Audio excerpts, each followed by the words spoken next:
I see so many entrepreneurs struggle with their search engine optimization, and so I wanted to make a comprehensive video which kind of details more or less everything you need to know as a beginner trying to rank your website in Google. Now, ranking your website in Google can be extremely lucrative for your business.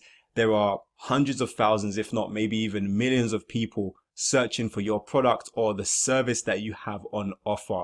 And if your website is not showing up, then you could be missing out on a lot of traffic to your website and a lot of sales as a result of that. So in this video, I want to give the power to you as a business owner and teach you the fundamentals to ranking your website in the major search engines for the key terms that are really important for you and for your business.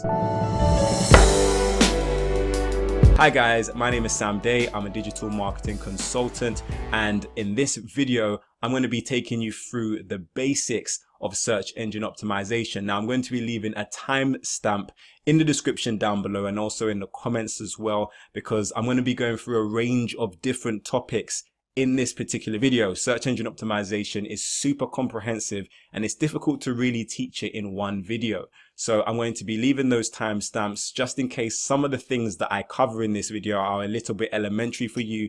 Then you can skip ahead or watch the sections that maybe you're not so familiar with. I'll also be leaving a lot of resources to the websites that I mentioned in this video in the description down below, so make sure you go and check those out as well. But wasting no time at all, I wanted to start off by speaking about search engine optimization and what it actually is. So search engine optimization, or SEO, is the ability to rank your site in the major search engines such as Google, Yahoo and Bing. So you're manipulating your website in such a way that appeases these major search engines.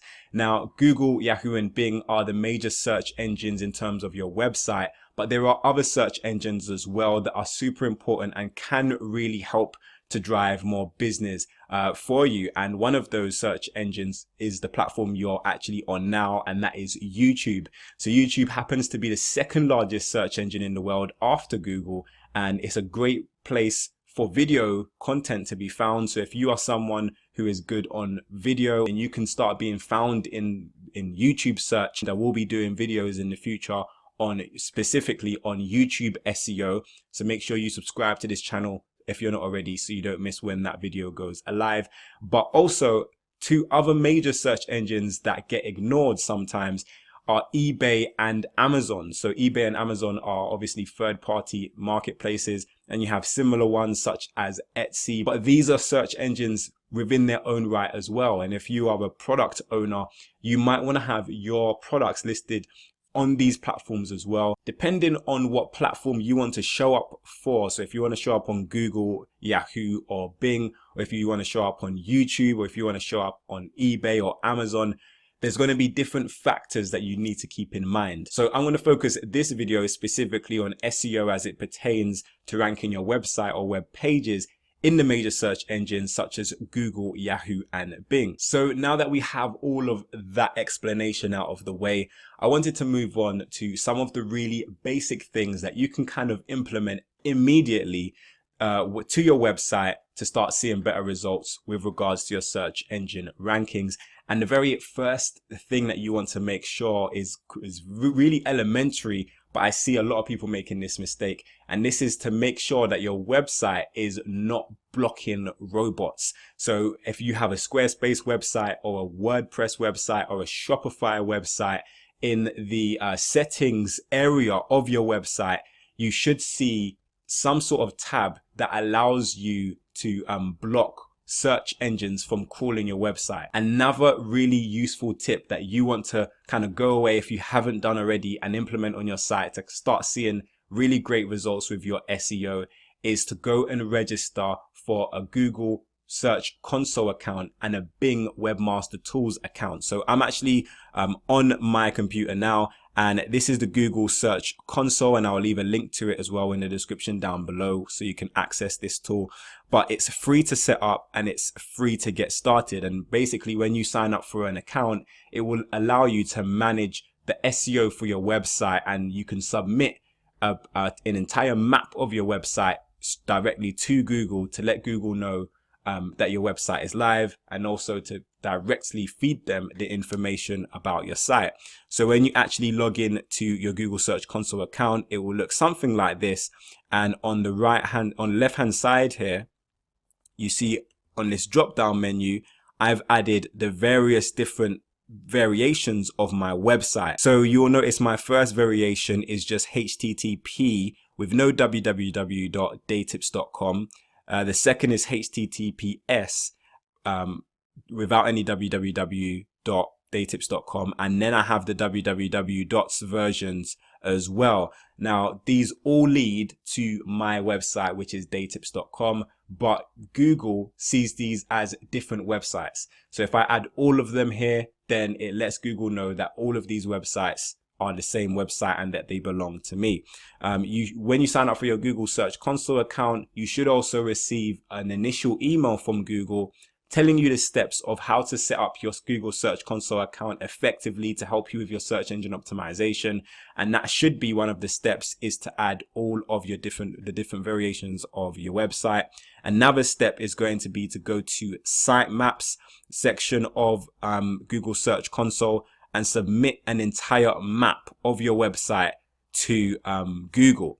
Now, if you are using a platform such as Squarespace or Shopify or Weebly or Wix, then you should be able to find a map of your website by just typing in robots. So if I type that in, robots.txt. Now, if you have a WordPress site, then you may have to actually go and install a plugin that allows you to actually create yourself a sitemap for your website. Now, you also have Bing Webmaster Tools.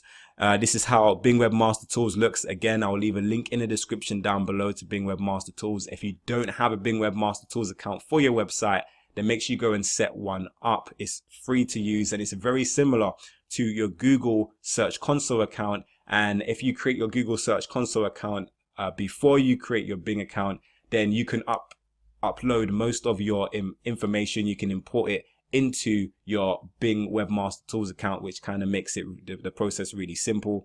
But essentially, you just want to plug your website URL into Bing Webmaster Tools and click add your website once you've signed up for an account. And then after that, you actually want to again submit your sitemap, wherever the URL for your sitemap is, submit that. And when you submit that to Bing Webmaster Tools, this will actually submit not just to Bing, but also to Yahoo as well. So when you're submitting your sitemaps to these search engines, again, you're basically telling the search engines that your website is live, and also they can actually detect any indexing issues that your website might have. So when you're registering for these two particular accounts, make sure you are registering using an email that you often check. So if there are any indexing issues that these sites are having with your website, then you can be notified via email.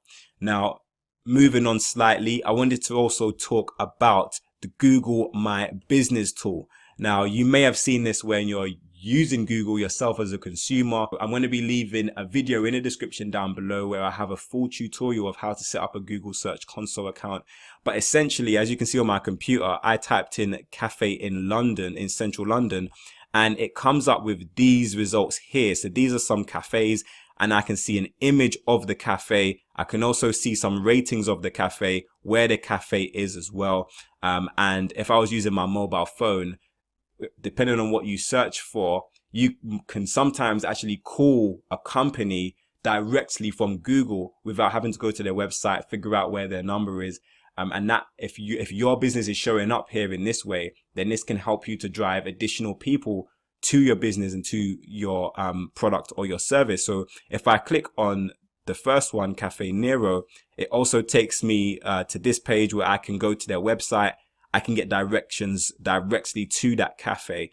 And this is super important, again, because if someone is making a quick time decision of where to go to get their coffee or something like that, then they can quickly find you if your business is listed in this way. And then again, you can see the opening times, the closing times, you can see their address, and you can see their phone number as well. And again, if your visitors are searching through mobile phone, which a lot of visitors are doing now, then they can actually just click a button and call you kind of straight away, quickly and easily. So to set up a Google My Business account, you want to go to this URL. I'll leave a link in the description down below where you can register for your Google My Business account. It's completely free to start. And when you do sign in and register for your account will look something like this.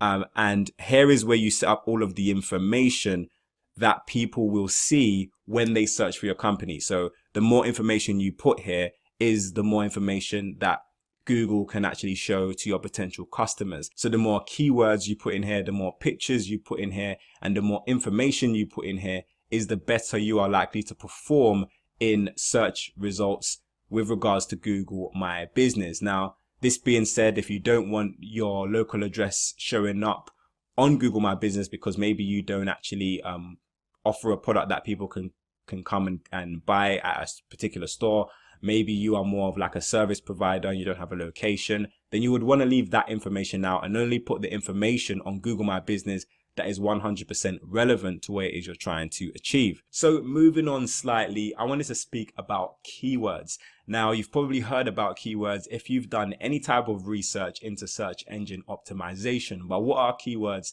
and how can they help you with regards to your search engine optimization efforts?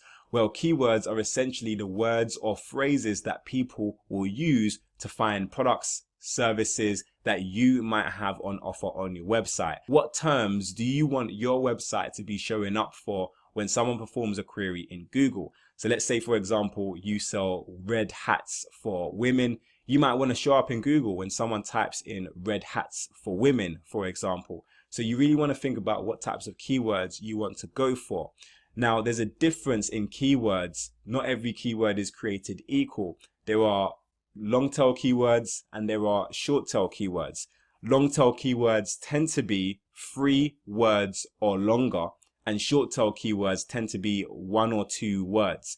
Now, short tail keywords can be very competitive and really difficult to rank for in Google. For example, if you was trying to rank in Google for the term red hat, then that's super difficult and almost impossible for you to do because the competition is way too much. On the flip side, the longer tail the keyword is, the more likely you are to actually rank for that keyword. So rather than red hat, you might try and rank for red hat for women on sale. So that is a much longer tail keyword. So as a result, a lot less people are directly competing for that keyword, and you are a lot more likely to have success and rank in the major search engines for that keyword. So I always advise people, especially when you're first starting your website, is try to go long tail with your keywords, as long tail as possible. But what type of keywords do you want to be going for? Well, I like to use 2 simple methods to kind of find popular keywords.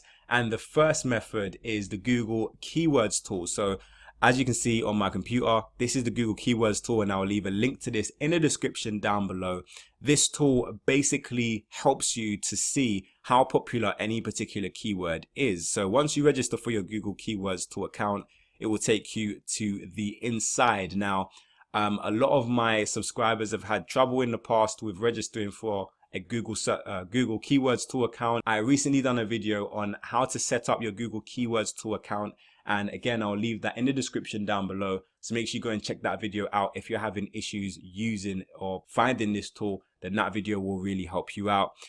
So essentially, if I go to discover new keywords, and let's say I type in red hat for women, and then I click on get results, it will show me that between 100 and 1,000 people are searching for red hat women, and also it will give me some related keywords as well to my original keywords. So you have red hat ladies, you have red beanie women's.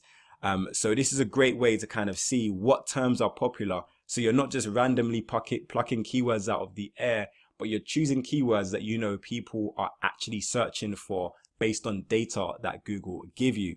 Now, another really useful tool that you can use is Google itself. If I type in, for example, red hats for you start seeing some suggestions. Now this is called auto suggest, and these are here for a reason. They're not just there by accident. These are here because a lot of people have actually typed these in the past. So if I type in red hats for women, it shows me some other keywords that I might want to go after. So red hats for women's group, red hats for women's club, red hats for women's organization. So these are additional keywords that I know are popular because Google are suggesting these keywords to me. Now, another thing you want to really think about with regards to keywords is where you use them on your website. Now, it's important to remember that search engines don't rank entire websites. They rank individual web pages.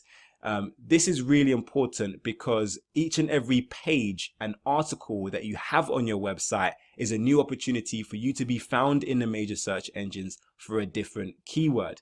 So let's say I have a website that sells multiple different hats. I might create a page on my website specific to selling this particular red hat for women.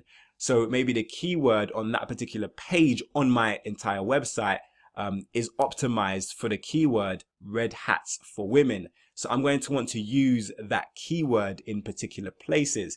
So one of the important places to use your keyword is in your URL. So you can have, you can change up your URL and make it what you want. So for example, if your website was hats.com, then you're going to want to make your URL for this particular page hats.com/red hats for women. You also want to use your keyword in the title of that particular page as well. And you can use title tags as well if you're using Squarespace or Wix. But whatever the title is for your particular web page, you want to make sure that you include your keyword in some way, shape or form. And if you can use a subtitle, or you want to use a subtitle, you might want to use your keyword again in some way, or use a variation of that particular keyword. Now, obviously, you're going to want to use your keyword within the body of the text of that page as well, whether it's a sales page, whether it's an article, whatever page it is, whatever keyword you're trying to rank for, you want to make sure you use that keyword within that text. Now, we'll be doing more videos in depth about these topics. So again, make sure you're subscribed to this channel so you don't miss when those videos go live. But I really hope that this is starting to make sense to you. Now, another thing I want to mention is you don't want to only use your keyword verbatim every single time you use it. Now, you might want to use it verbatim in the URL, but everywhere else you use it, apart from maybe the URL and the title, you want to create a variation of that keyword. And these are called LSI keywords. And I've done videos on LSI keywords. And again, I'll leave those in the description down below again. So make sure you go and check those videos out. But you can find LSI keywords by going to Google, typing in your keywords. So R1 is red hats for women as an example. And when you search and go all the way to the bottom, you can see searches related to red hats for women. Now, not all of these are going to be relevant, but some of these are.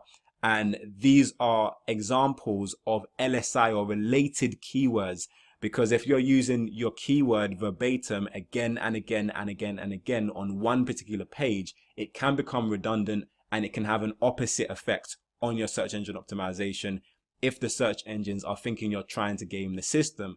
So you want to make sure that you're using not just your main keyword, but also variations of your keyword, and also make sure that your text makes sense and is readable. Because if you're just keyword stuffing and just using your keywords just for the sake of using your keywords, then the search engines will actually realize that, and they can actually penalize you for overusing your keywords rather than actually rewarding you. So that brings me to the end of this search engine optimization guide. This is part 1, and there's going to be a part 2 coming up very, very soon. And when it is up, I will leave that as well in the description down below. Now, I know SEO can seem overwhelming and it can seem like a lot, but when you dedicate the time to learning it effectively and properly, you can actually drive a lot of traffic for free from the search engines back to your products and services, and it can do wonders for your business.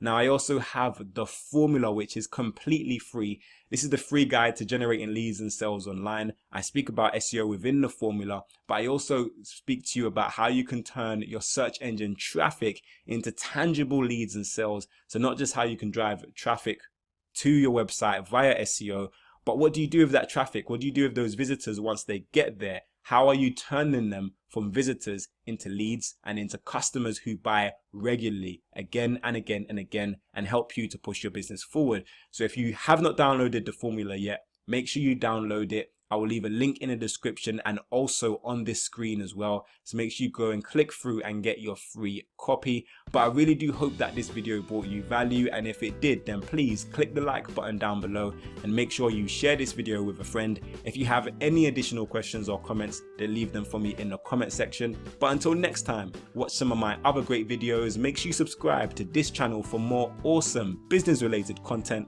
Have a great day. Make sure you download the formula, and I will see you soon.